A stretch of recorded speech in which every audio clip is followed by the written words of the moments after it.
Guys, today is another lotion making day.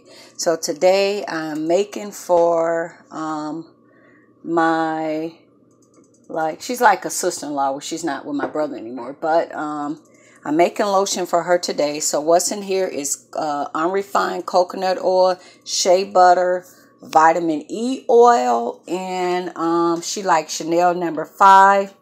And I'm gonna make me some Guilty Gucci.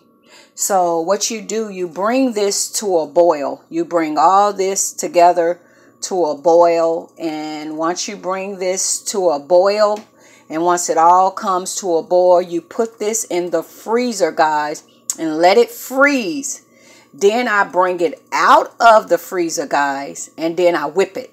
I take it with my, not a cake blender that I would literally make cakes with. I have a Pacific cake blender that I blend lotion with. So if you guys are wearing Versace, Gucci, and all this different stuff, you guys can make the lotion to match that. So that's what I make. And then everybody's body is different. So when you realize if they got oily skin, when you can make their lotion to accommodate their body. Or if people with eczema, you can do like the tea tree oil and different stuff like that. So I make it based off the person and what they like.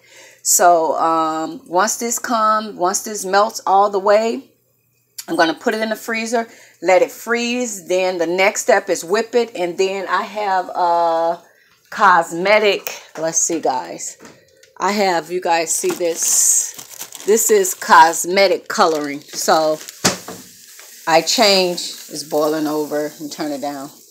I have cosmetic coloring, guys, so I don't leave it just white. So I change the color of the lotion. And some people do food coloring, but I use cosmetic coloring. And then, guys, I'll show you guys how to make lip gloss and stuff like that as well.